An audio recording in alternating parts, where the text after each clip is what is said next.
Welcome to LOA Today. Walt and life coach Tom Wells here. Today is Monday, January 15th, 2018, 8 a.m. Eastern Time, your first daily dose of happy for the day. And we hope you had a wonderful weekend. We know we were chatting before the show today, and we both agreed we had good weekends. We hope you did too. I know you had a good one, Tom. You were telling me about the great get-together you guys had. That's fantastic.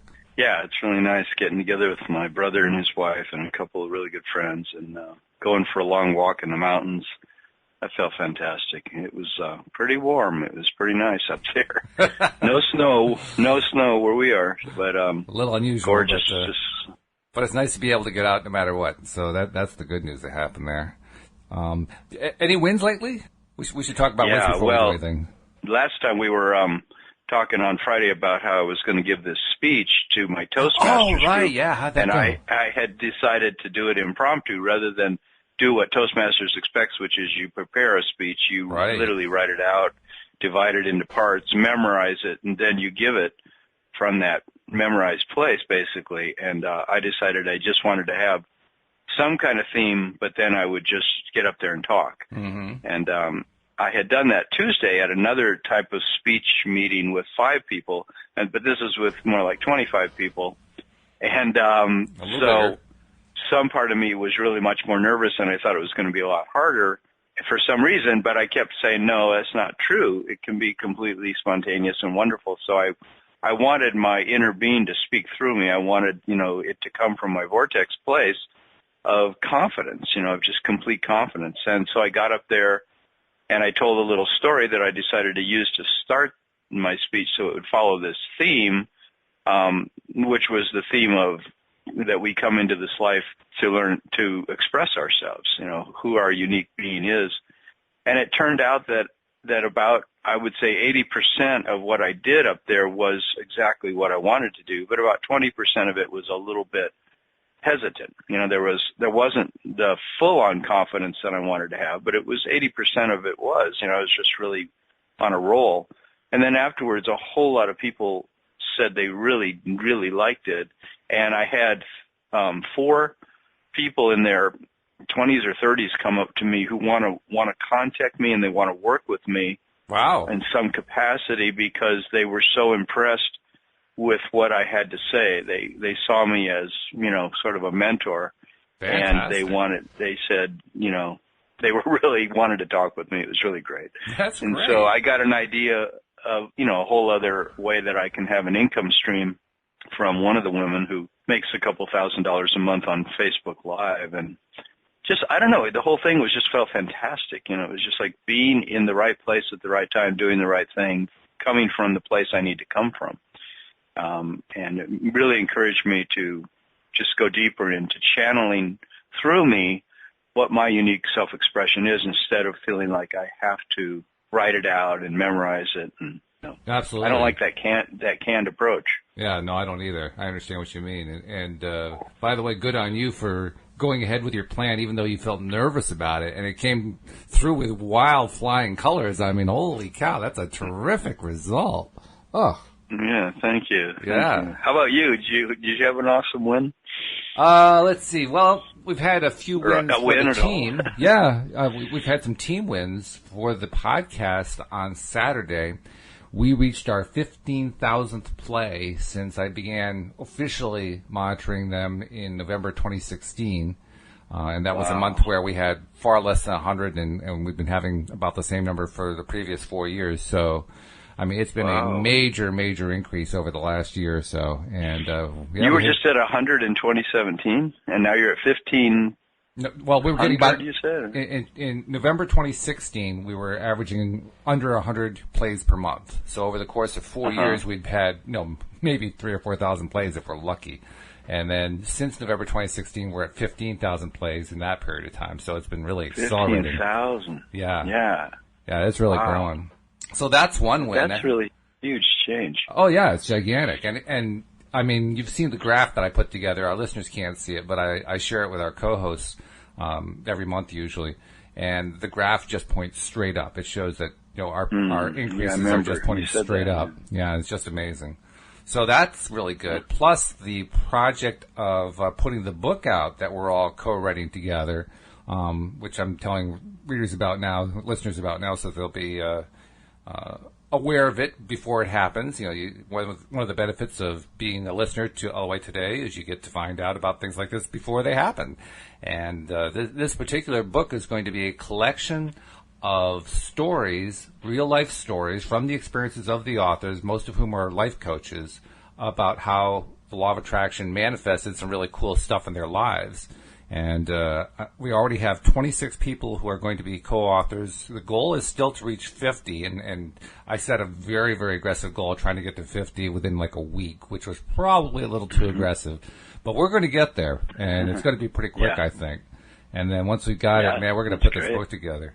And Wendy Dillard, who does the afternoon show with me, sent me her story today, and I've written back to her asking for her permission to share it with all the other co-authors, because let me tell you, Tom, this is one heck of a story. This is a story that people will read it, and it's like reading a bestseller, because you get this problem they're trying to solve, and then they're solving the problem, and then all of a sudden it just falls off the table and everything just falls apart. But another thing happens, and they're riding that high, and that falls off the table, and there's another thing that happens, and that falls off the table, and finally they get the best possible result they could imagine. I mean, it's a really, really good story. I mean, how she got that into less than 10 pages, I'm not sure, but she did. And she must be a good writer. She's a very good writer. Yeah, I didn't realize she was that good. I knew she was good, but I didn't know she was that good. So I was really pleased to see it. So yeah, lots of good things happening right now. It's exciting. It's an exciting time. That is exciting. Yeah. And now is the only time that it can be exciting anyway, when you think about it. I mean, our topic today is about the now. It's about living in the now, and it's kind of a funny topic in one sense, because you really can't live anywhere else. It's not possible to live in the future. It's not possible to live in the past. You can only live now. I mean, you can project, you can imagine, and that's all good to do, particularly when you're trying to deliberately attract. But you can only live in the now. The now is all we have. That's right. But that's where the little trick is of living in the now, is that it's not about linear time. The now is about our relationship to our vortex. And that's what I came to realize. I really kind of dug into this over the weekend and read a whole bunch, or listened to a whole bunch of Abraham things about living in the moment. And they do talk about, about how you can't carry around stuff that you were into years ago, that doesn't, and then, it's like we were talking about clutter. This is the one aspect of the now. The time aspect of it, in a sense, you could say, is that, like if we're, like I'm right now looking at maybe, 300 books that I have out here in front of me, on different bookcases, and maybe it's not 300, maybe it's only 100 actually, but still, they all represent some idea about myself that I've been, into at some point. And Abraham was just saying how, the stuff that you're into years ago doesn't even begin to reflect who you are now. But sometimes we're carrying these things around, and what they do, not only the things, the books and the files and the things about who we think we are and who we think we want to be, but then there's the beliefs, of course, that's associated with all that. And that what it prevents us from is being in the clearer, more adventurous, more satisfying path that we're capable of, but the past stuff doesn't even begin to reflect the fact of who we've become. And so there's that linear aspect, but then the real thing is, because who we really are in this moment is what's in our vortex. And so this moment becomes always about how accurately are we, or how much are we reflecting what's in our vortex in the way that we're believing and the way we're acting and the choices we're making in this moment. Yeah, that's true. Are we tapping into that rich, incredibly beautiful being that we are on the vortex level of our source self? So that's what living in the moment comes down to. And it's true that we can try to live in the past. It doesn't work, but we can try to. And interestingly enough, those of us who do end up living in the past, you don't hear too many people living in the past who are living there because they loved it so much. Have you noticed that? Yeah. People who live in the past, they're right. it's always about something really bad. It's about something just terrible, and they continue to live there, which is kind of ironic when you think about it. On the other hand, you can understand how it happens, because when there's something traumatic, the trauma tends to stick with you. That's part of the way the human psychology works. But but the fact is that many people do end up living in the past. That's where a lot of people feel stuck. That's where stuckness comes from very often, just trying to live in the past. It reminds me of a story that Joel Elston, who does the Thursday morning show with me, a story that he once told about a client who came into his office. Joel is a psychotherapist who, of course, incorporates the law of attraction in his practice.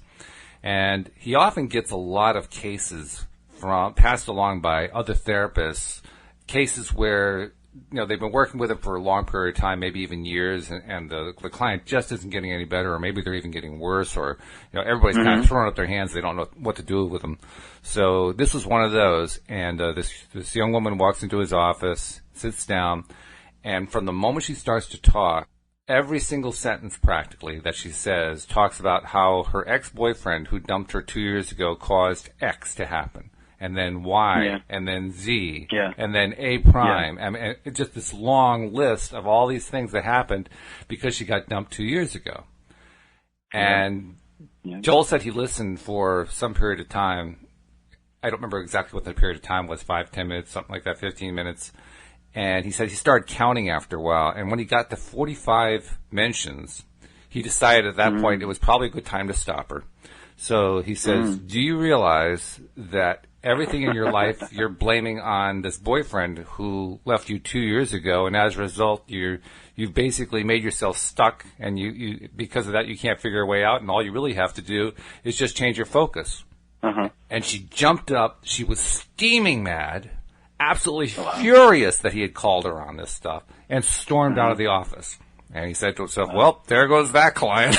I'll never see her again. But to his surprise, the next day he got a phone call from her. And she called up and essentially said, I'm sorry I stormed out yesterday. You really made me angry. I felt so furious at you. But then I went home and I thought about it for a bit, and I realized you were right. So I'd really like to talk about it some more. And he realized he had a breakthrough at that point. So brought her back into the office, and they had more conversation. Long story short, he ended up recommending to her, I mean, her life had been so miserable, one bad thing after another. Nothing was going right. There was nothing joyful, nothing at all. So he just said, do you have any friends you're still in touch with who are relatively healthy, who you get along with, you just haven't maybe talked in a while? And she said, yeah. And he says, well, here's what I want you to do. I want you to contact them today, and I want you to say something like, I haven't been out and had a really good time in a long time, like a long, long time. Would you go out with me? Let's just go paint the town. And it was a Friday, so, a Friday night, appropriate time to go out, right? So she agreed to do that. The next day, he gets a phone call from her. And in that phone call, she says, I just wanted you to know I did take your advice. I went out last night, and I had the best time I've had in years. All because she had let go of all that crap about this ex-boyfriend, who was probably the most powerful ex-boyfriend in history because he was still controlling her 2 years after breaking up with her. Yeah, that's pretty amazing. But she let go of him, and all of a sudden her life cleared, which shows not only can you not really live in the past, not only is the now the only time when you can live, but it's a good policy to do so. It's actually better for your life when you do so, Oh, yeah, totally. For our health, for everything. We think, like when I gave that speech, I realized that the whole thing was just about me having faith in my vortex version of me. In other words, what did I think was really capable of coming through me? What did I really believe could come through me from my higher self, from who I really am? So that's my vortex version of me. In other words, there's this thing I always notice how shaman, I studied shamanism for quite a while, and I noticed how shaman from so many cultures wear these amazing headgear,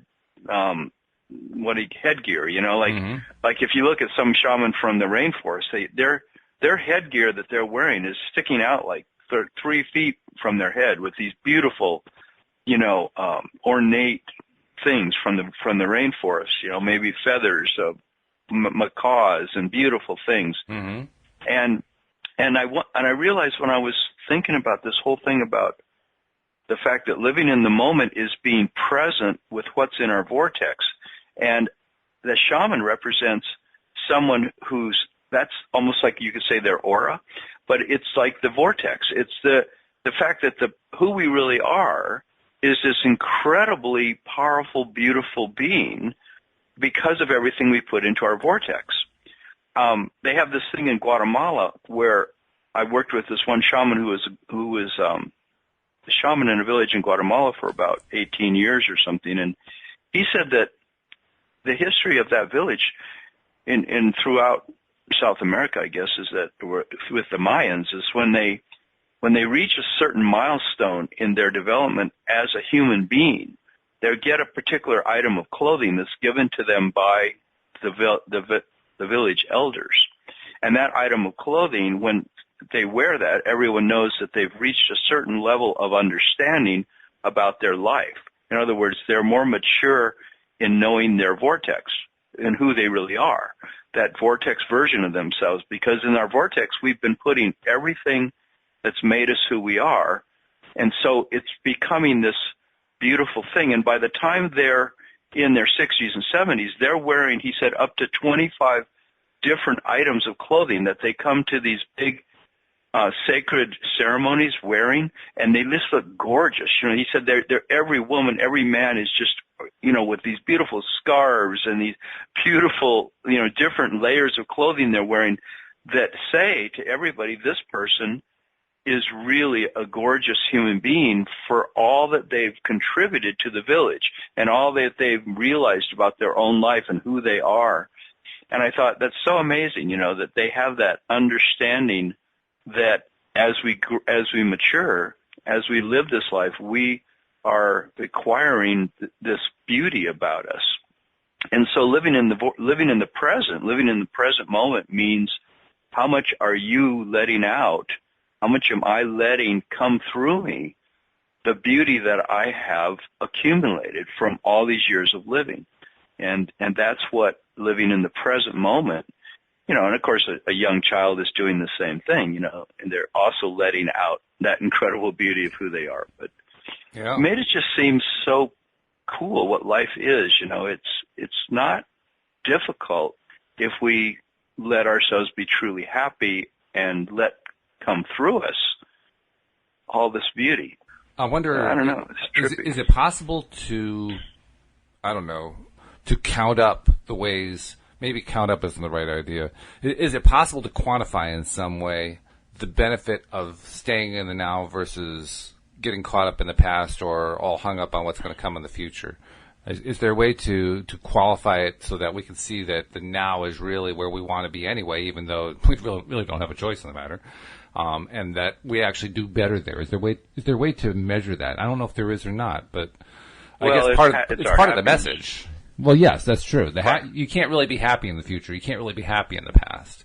I mean, you can try to rewrite your past. But that's certainly an exercise that many people teach, the idea of if you have something traumatic in your past, rewrite the story so that it's a happier story. But that's more for desensitizing it. It doesn't actually make you joyously happy now. It just makes the bad past not so bad, and maybe even good, Yeah, well, unless you can really identify as you're writing the story with the good feelings. I mean, everything comes down to identifying in the moment with good feelings, making that quantified choice, that quality choice to say, I'm going to choose to feel good. I'm going to choose to feel appreciation.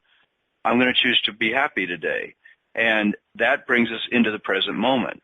I know that I was recently hanging out with this woman, and I realized that sometimes I would get concerned about, what's going to happen with our relationship because it didn't quite feel right to me. And I would say, I want to just be in the present moment with her. And when I was able to do that, just be really present to what was happening and not any concern about what the future might bring, then I was able to truly be present to just enjoyment. I would just look for what feels good, what feels good, what feels good. And in a lot of ways, that's what we're doing. But Abraham was talking also about, you're also looking to the future because, in a sense, because you're constantly allowing yourself to unfold your potential, allowing yourself to unfold what you're becoming, and you're imagining into the good feelings of that.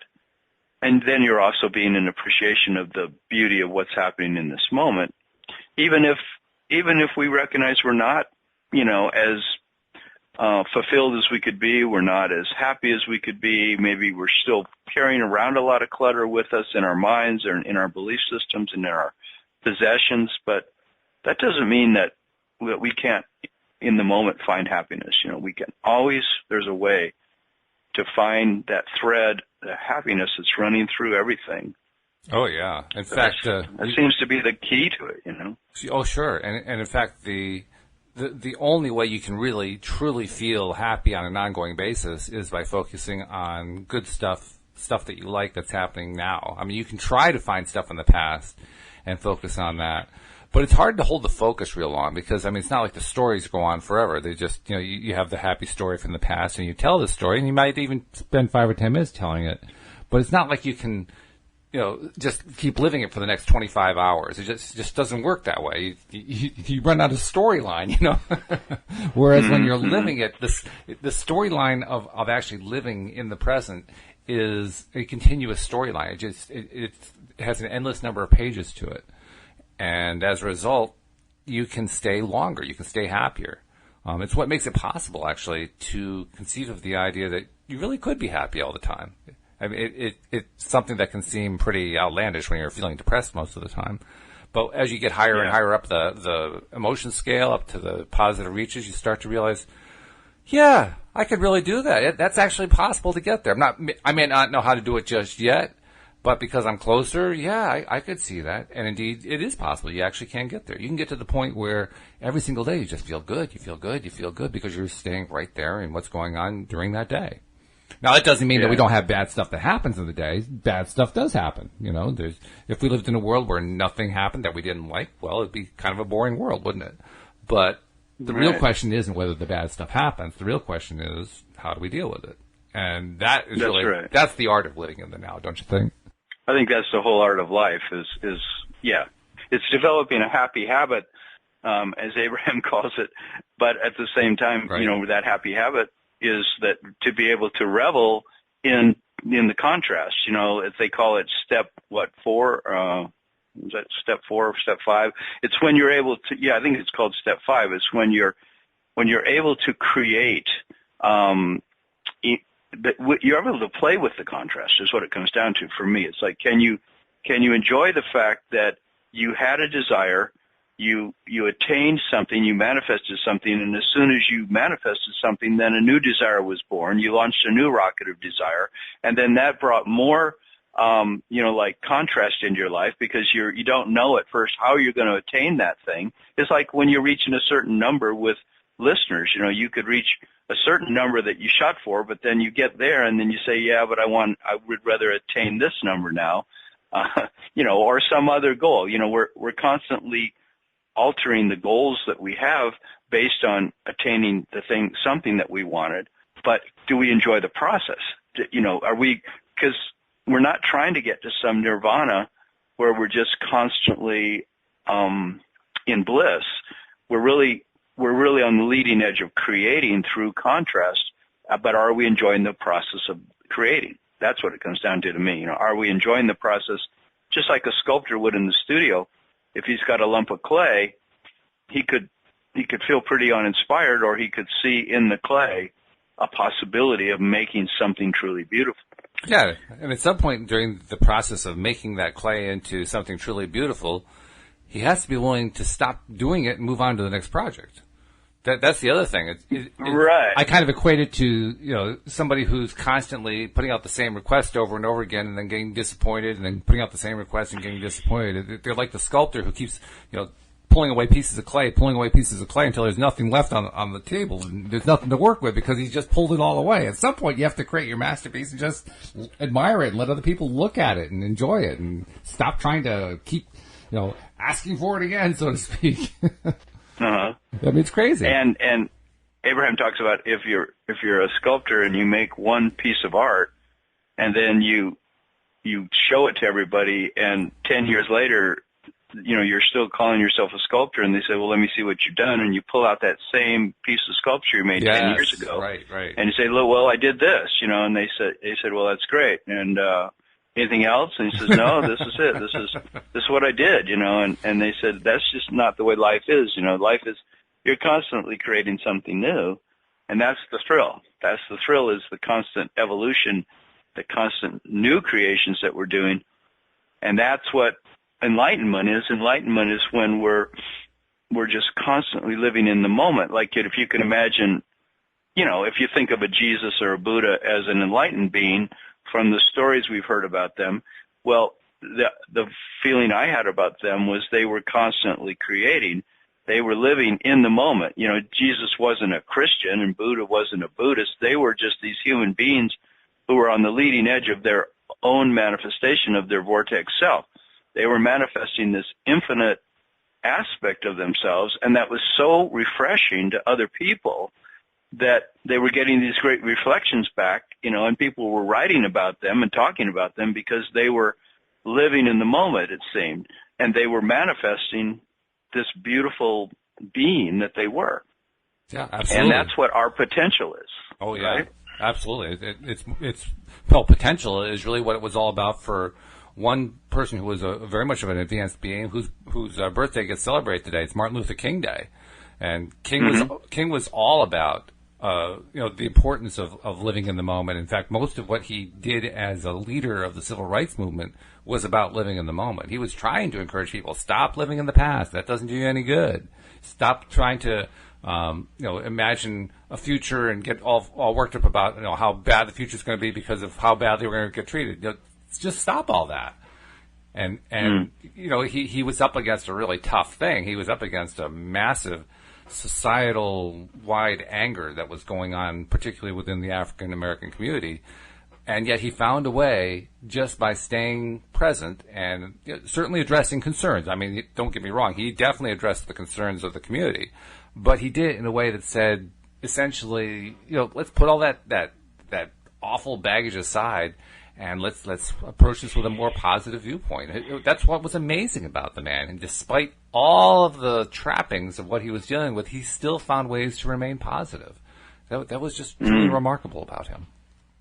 Mm-hmm. Yeah, and being able to speak his truth out loud, knowing that, I'm sure all along, knowing that he was going to be a massive target for hatred, but he did it anyway, and he just said, this is who I am, and I don't care. In a sense, I'm sure he cared very much if he lived or died, but sure, he put himself in the, crosshairs, literally, of hatred, and he just spoke his truth. And that's what I sort of felt when I was speaking at this Toastmasters thing the other day, that I'm going to stand up there and trust that. And I even sort of said it to the crowd. I said, part of me up here wants to crawl under a table, and the other part of me wants to dance and sing my unique song. Who am I to come up here and speak my truth randomly to you people? But who am I not to do that? Why shouldn't I totally manifest my unique voice? And I think that's why these people came up to me. They were all like younger people. They came up because they were so impressed, I think, with somebody who would get up there and just speak their truth and let the chips fall where they may. If I don't say it in a way that's really that appealing, at least I got up and said it. But then it turned out that it did come out poetically. It did come out in a beautiful way. And it seems like that's what we're that's what we're doing on this podcast. We're looking for, or what the book that you're having people write. It's in order to each person say something that is coming from a really beautiful place, that when it's shared with other people, people notice. They want to read it. They want to hear about it. Absolutely. That's why we call it the Daily Dose of Happy. I mean, it's what we call the podcast, and we're going to call the book the same name, Your Daily Dose of Happy. And the purpose is literally that, to help bring us right into the now and feel happy right in the now. And we figured that if we have a whole pile of stories that people can read, then there's a lot of times they can stay right in the now feeling good. And, I think it's going to be a very powerful thing. I know that our listeners, the people who are regular listeners, and they're loyal. I mean, the numbers show it's very clear that, the number of podcasts on average being downloaded per unique listener has just skyrocketed over the last month or two. So clearly people are enjoying it. And by the way, if you're listening right now, take a moment to share it with somebody else, because we're trying to get more and more people aware of the podcast. Because like I said, people are listening. They're listening over and over and over to all the different podcasts, but there are an awful lot of people who don't know. So if you know someone who is either into the law of attraction or positive thinking, or in some way you believe would be, receptive to the kind of message we're talking about here, get them their daily dose of happy. Do them a good, friendly thing and share the information on your social media, email, text message, whatever. But, share it, because that's how the word gets out. Just wanted to put in that little commercial message there. We have to do our commercial, right, Tom? Yeah, right. Yeah, no, I mean, it's great to get more and more people talking about this kind of stuff and listening. I feel like it's such a unique message in our day and age, because it's sort of like saying that instead of pushing against things to get what we want, I mean, I guess the political thing has always loomed so big in people's conscience, because I just noticed so many of my friends, you can just tell by when they talk that they listen to a lot of news. Oh, yeah. And if you listen to a lot of news, whether it comes through Saturday Night Live or it comes through Facebook or it comes through the evening news, you're still, plugging into a certain perspective on what you think life is about. And I'm amazed at how many people say that everything's going to hell in a handbasket because they're listening to the news, and so they really think that they can authoritatively say to other people on a regular basis how bad everything is. And it just, I just find it to be like we're in this big, I call it the Great Turning. There's an author who calls it the Great Turning that we're in. And everybody's, in my perspective, everybody's head is slowly turning towards the fact that if we were choosing to be happy in each personal individual life and focusing on what's going on in our own backyard, in our own communities, in our own families, we would actually be witnessing so much good and so much beauty that it could, and if we turned off the news a little bit or we didn't watch it quite so much, we could begin to have a perspective that life is working, and that's exactly what makes life flourish. It's the same as in living in any moment in each of our individual lives. If we're focused on what's in our vortex, then we're focusing on what's becoming, what's manifesting, what we want to have happen. And it's such a different thing to get to the point where we focus on what we want to have happen rather than what we're watching on the news and are worried about and feeling is so bad. Absolutely. Well, what do you want to have happen? Can you focus on what you would like, the future you would like to see unfold? Because then you become this powerful component of that future manifested. Yeah, in a big way, too. Yeah. The thing about the news, too, that gets my attention is people who argue that you really need to watch the news will almost uniformly give the same reason why. They'll say it's because you need to remain informed. Right. And that always strikes me as being an incomplete sentence. You need to be informed because what? What's the because? Why is it so important to remain informed? Because it doesn't seem to be about remaining informed in order to find what's good about what's going on. It seems to be to remain informed in order to get as depressed as possible about what's going on. Well, no, it's the vigilant. It's almost to me like the Amendment 2 argument. Like you've got to be constantly vigilant. Watch your back because somebody's going to take you out. Like something's going to come along and destroy you if you don't watch your back all the time. And that's the excuse for constant vigilance. And of course, that's what we see in society. We see Dow Chemical making more and more pesticides that are going to destroy our food supply. We see, the vaccine companies making vaccines that are full of toxic chemicals that are going to destroy our bodies if we take the vaccine. We see the governments that are, if we don't watch what they're doing, they're going to take away our guns, they're going to take away our freedom, they're going to take away our right. And all that stuff is, it's like I can't argue against the fact that I don't want pesticides in my food. I don't want, a government that could lock me up at a moment's notice. It's like, of course I don't want any of those things. But if I focus on that so much, won't I just be part of the problem? Won't I just be part of that vibration of fear? Absolutely. And then doesn't fear just attract more fear? Doesn't worry just attract more worry? So how do I focus on the solution to these things that I worry about? And then if you make that argument, then the person you're talking to will say something like, well, what you have to do is, once you understand what the problem is, then everybody has to get together. We have to organize, and we have to, make a united voice and change the way people think and so forth. And my response to them is always, yeah, how is that working out for you? Because it doesn't work. You can't change somebody else's mind. There is not a single person on the face of the planet whose mind you can change. And the fact is, until we realize that, nobody's going to get happier. It's just, you can't. There's no way you can change someone else's mind. You can present them with information, and maybe they'll decide to change their own minds. But if you're trying to bank on that as being the basis for improvement in society, you're really barking up the wrong tree. Just ask any psychotherapist. I'm married to a woman who was a psychotherapist for 10 years. By the end of year 5, year 6, she was absolutely dragging because she kept giving the same information out to all these drug addicts and alcoholics and abusers and this, that, and the other thing, and they weren't changing. They weren't changing. They were just doing the same behaviors over and over and over again. It's like, well, you keep giving the information out and nobody listens. What's the point?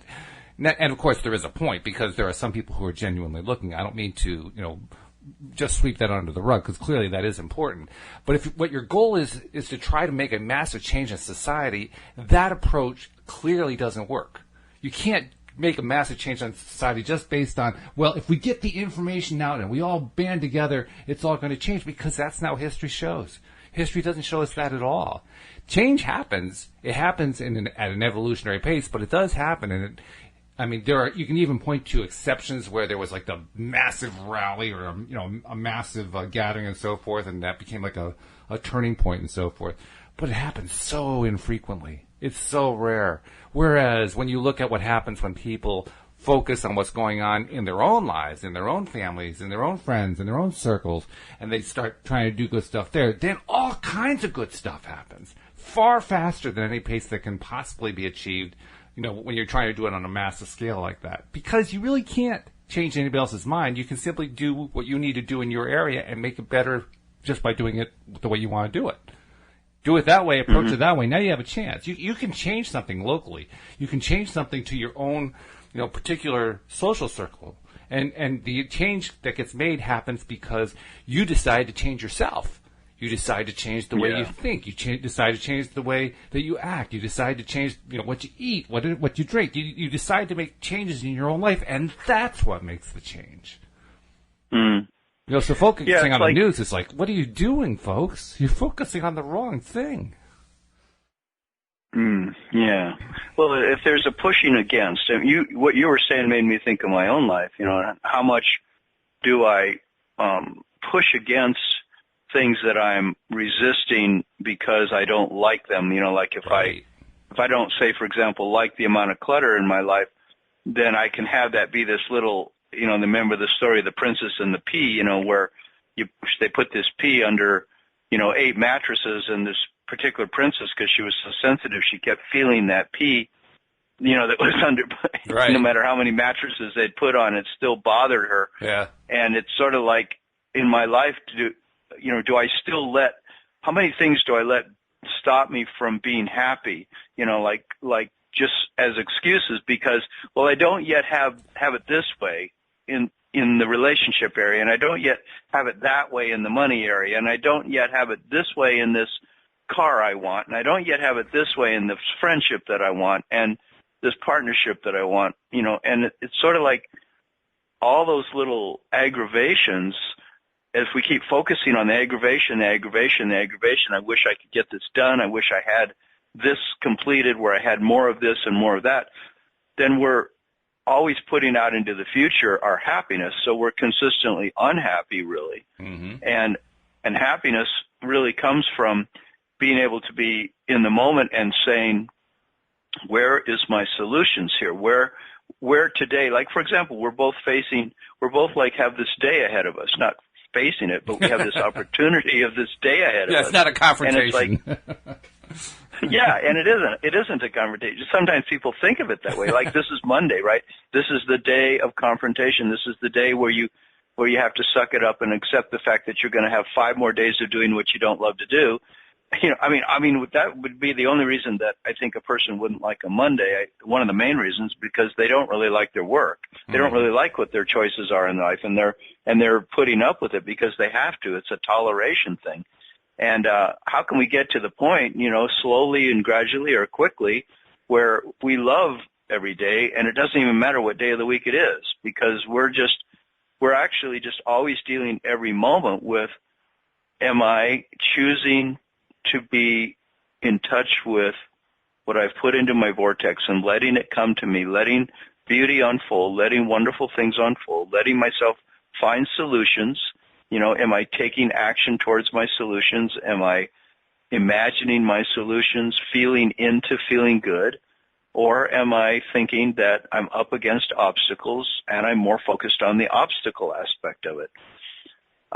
Even looking at the government, you know, if we're always seeing how screwed up it is, I wonder, you know, what it would be like if we were saying, where are the solutions in this? You know, is it fighting this government, or is it finding ways, like you said, you know, to act locally, to make my own community the way I want it to be? Mm-hmm. Yeah. In fact, I like the allusion that you made to the story of the Princess and the Pea, largely because that story always flummoxed me a little bit. Because I'm imagining this pea underneath this pile of pretty heavy mattresses, and I'm asking myself, how did that pea end up not getting mashed? I mean, think about how much weight is on that pea. It's a dry pea. It's a dry pea. Well, crushed then. Huh? If not mashed, crushed. Yeah, well, because mattresses are soft enough, I guess.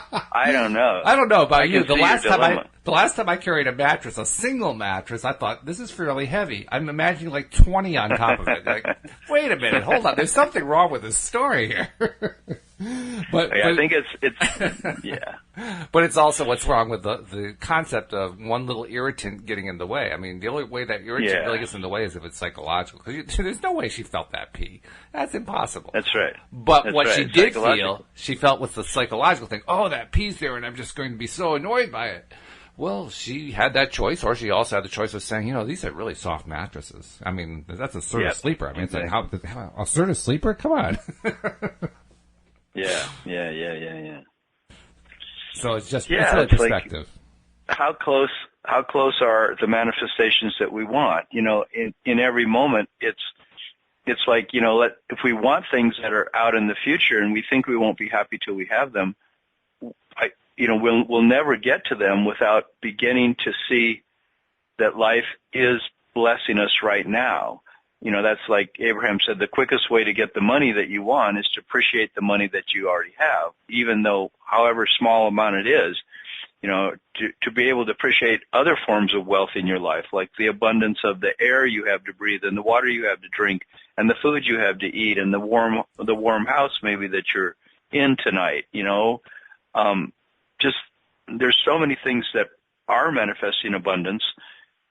And if we fill our consciousness with those things, there's no way that money won't also flow into our lives, because money flows from happiness. Money flows from a sense of abundance. Money flows from a sense of self-worth, you know, of ease, of fun, you know. And if we start giving ourselves in the moment, that's why living in the moment is so much about finding our happiness in the moment, finding our appreciation in the moment, just telling a little better feeling story in the moment. Everything that we do, each moment that opens up the possibility that we can relax and let in what's in our vortex, because it's always really close to us. Letting it in is a lot closer than we think. But the reason things don't come is because we keep putting out a mixed vibration, part of our vibration saying, it's difficult, it's difficult, it's difficult, it's hard to get what I want, and the other part is saying, I appreciate what I have and I'm happy, but it's a mixed vibration, so these things don't flow to us as readily as they could. Well, it's like your example of the person who's going to the 9-to-5 job and is not happy 5 days a week, and then figures, oh, it's Monday, so he's dragging in and so forth. And all it really takes is deciding to think about stuff differently. I mean, not that you have to love something that you don't love. That's not what we're saying. But it's not like your entire day is terrible. So you start by looking for the parts of the day that are good. There's always something good going on during the day. So you start focusing on that. And then as you're getting into the pattern of focusing on that, then as the day goes along, you get, people take breaks. They distract themselves periodically, and in the process of distracting themselves, what do they distract themselves with? Most people distract themselves with the news, or something like that. If they distracted themselves with, something that felt good, something that made them reach a higher, more positive emotional state, and did that on a regular basis, and then allowed themselves even beyond that, maybe outside the workday, to start dreaming about what it is they would really like to do instead for a living. And that way they can start, drawing in a new kind of vibration, a new kind of feeling, and miracle of miracles, all of a sudden the job change happens. Well, the only way that happens, the only way you get that storyline going that way, is if today, right now, in the now, you decide to stop focusing on the fact that this job is miserable, and to start focusing on what's good, on what you would like, on what would feel good, on what it would be like to have that job, all the great things you would do in it, and then things start to change. But as long as you focus on how miserable that job is, I guarantee you're going to be stuck there just because you're focusing on it, right? And living in the present moment, like if it's Monday or Tuesday and you want to be enjoying your week, even though you have a job that it's not your ideal job, like throughout that day, it's our relationship to our source self, to our vortex self, to our infinite self, that is where we want our focus to somehow get. And I was at this concert on Saturday night, and I ended up going alone because I had recently quit seeing this woman that I had seen, and then I got this opportunity to get this ticket to this really great concert. And I went by myself, and I was thinking about relationship because, there I was there without someone, as my partner, and didn't even go with a friend. So I was sort of just looking at these hundreds and hundreds of people, and I had turned on my phone for a second. I was looking at something and waiting for the concert to start, and there was this quote of Abraham that came in from these daily quotes you can get of Abraham, and they were saying that in every moment, the thing that matters the most, and the only thing that matters, is how you're relating to source, how you're relating to your vortex self, which is your source self. And it reminded me of the meditation teacher I had for 40 years who always taught us this technique of, he said, constantly meditate and remember this connection that you have to your infinite self. And how do you do that? How do you constantly be in this memory and this experience of this infinite part of you? And that, and I remembered, well, he taught us to be with our breath all the time, just as much as you can. Just when you're worried or you're thinking too much or you're not feeling like you're not happy, come back to the fact that in your breath lives your infinite self, and let yourself experience your breath. Like we were talking about that last week or the week before. There's so many little things you can do like that throughout the day. Like that's what I started to do at the concert. I started to just sit there in my seat as waiting for the concert to start and just feel my breath rising and falling, because it's so peaceful there. It feels so nice. I can have so much contentment because I don't have to be in my mind worried about my happiness. I can be in a place where I'm engaging in my happiness. I'm letting it seep into me by being in my breath. And as I follow my breath going up and down and just sort of relax into that, more and more peace comes into me. And as that peace comes into me, I feel better. And then I'm open to like talking to the person next to me. I'm open to being happy that I'm at that concert, you know, and just being content, you know, just feeling good. Which is that's exactly what it comes down to. That's exactly what Abraham teaches. If you want to be in alignment with your inner being, which you do, because that's where all the good stuff happens, that's where you get into the vortex. It's helpful to understand that being in alignment is where you're feeling good. Being out of alignment is where you're feeling bad. So if you're feeling positive emotions, you're in alignment. If you're feeling negative emotions, you're out of alignment. So clearly, there is only one thing you need to do, and that's to start feeling good. So that's why you focused on your breathing. That's why you knocked all the negatives out, and that was terrific. I mean, you went to the concert yourself, which a lot of people would be, you know, kind of unwilling to do, but you did anyway, and you turned it into a positive experience. I can't imagine that has to. I can't imagine how that would not produce a positive manifestation of some kind because you stayed in it so long, and it's going to. It's clearly going to. Yeah. Yeah, and I do it all the time. I feel like, you know, if I go into a restaurant and I'm eating by myself and, you know, I take a book and I make it totally fun, you know, I make it interesting, and I always am open to meeting somebody and talking to them. And just being in that place of choosing happiness it's a funny thing. It's a subtle thing, you know. It's basically just saying to myself, well, I'm not going to be in this place where I feel afraid or I feel angry or I feel sad. It just doesn't serve me, even though I do it. You know, I think we all get stuck, you know, in feeling those things, you know. If we weren't human, then we perhaps might be able to avoid it, but we are human. And as human beings, sure, we do find ourselves going that way. There's nothing wrong with feeling negative emotion. The only thing that's wrong per se, and I put the word wrong in quotes because it isn't wrong, it's just counter to what we're trying to accomplish, is if you stay there. If you stay there, then you have to recognize that, you know, staying in that negative space and the depression or the fear or the anger or whatever it might be, if you stay there, then you can't expect anything other than more depression, fear, anger, you know, all the negatives coming to you continuously. That's what's going to happen. Now, if you're okay with that, well, okay, have fun, you know, have a great time. But personally, I don't think that that really applies to many people. I think most people are not particularly sadistic or masochistic, and they don't really want to make themselves miserable. So, well, the good news is we have a choice. We have a choice at every moment, and the moments. One moment follows the next. It's always this now and then followed by another now and followed by another now and then another now and then another one and then another one. And every single now we keep having the same choice. Do we want to focus on what makes us feel good, or do we want to focus on what makes us feel bad, or do we just want to kind of shut off and not feel anything at all, which is really kind of slightly negative in the first place? Whichever one we choose, we're going to manifest stuff that is equivalent to it. So why not choose to feel good instead? I mean, that's where the good stuff's going to happen. That's where we get the abundance that we're looking for, right? That's where we get the abundance of relationships, of incomes, of health, of everything that we're looking for. That's where it happens. So, well, let's stay there. Yeah. That's why segment intending can be cool. Like, you know, going to that concert, you know, I think I did a little segment intending, you know, just said, well, what do I want to experience tonight here by myself? And I said, well, I want to experience contact with these people. I want to experience beautiful eye contact. I want to experience smiling. I want to experience talking to somebody.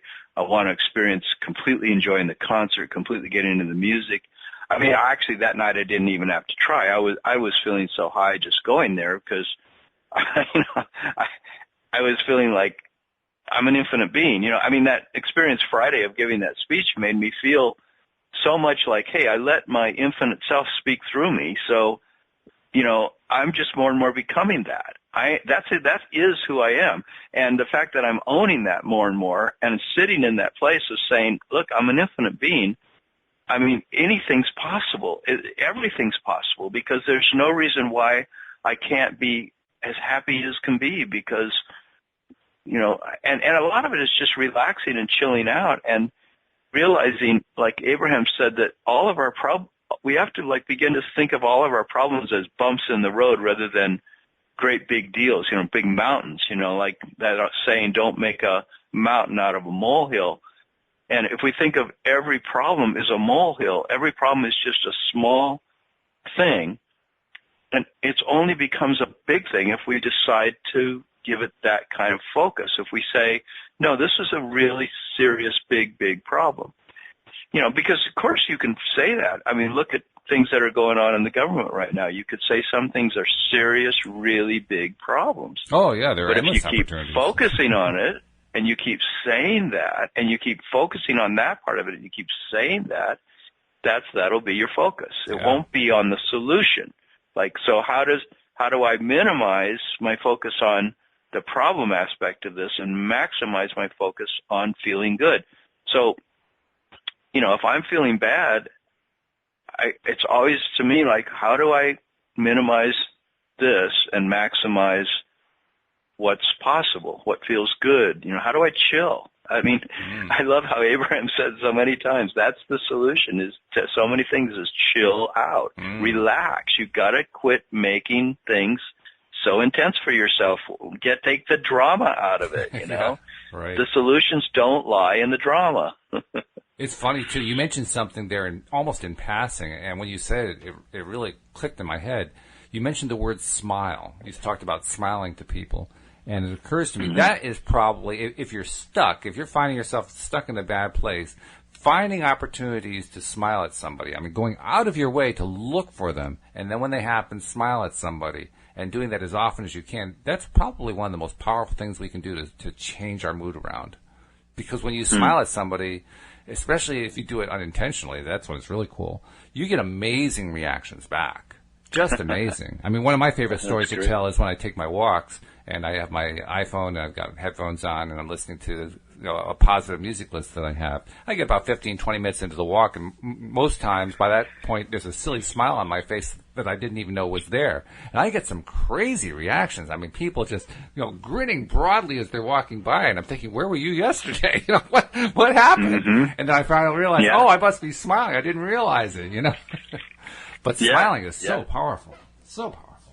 It's so funny that you talk about that, because in the stuff I was reading about Abraham about living in the moment, I was interested to see that they qualify our experience of happiness by how many people around us are reflecting our state of consciousness. It's almost like, a lot of our happiness depends on, we're a social animal, and it depends on others reflecting back to us to some degree that we're happy. That in a way, that's how we know where we're at in our relationship to ourselves, is when the people around us, it's like after I gave that speech, the fact that those 4 or 5 people came up and just gushed so much beautiful stuff to me made me realize, and then everyone else was looking at me with great love. There was a lot of beautiful smiles, a lot of beautiful appreciation, and everybody writes out on a little piece of paper what they thought about your speech, and they hand it to you. And it was so cool to read I tucked all the pieces of paper in my pocket, and then I went back to my car and I read them all. And, nice. And it was just like so much reflection of the fact of I felt good and they felt good. And so in a way, I was surprised to see Abraham saying that that's the reflection hugely of your own alignment with your own vortex, is how people around you are behaving. It makes total when they're sense. Loving it. It's like 15,000 people listening to this program is a good reflection that we're talking about things that people want to hear. Absolutely. And by the way, we want to remind you, if you have not yet subscribed to the podcast, please do so. The easy way to do it is just to go to loatoday.net with your podcast software and just click on the button there. You can also do it on your iPhone by going to the iTunes store, or by going, again, to your software and just searching on LOA Today.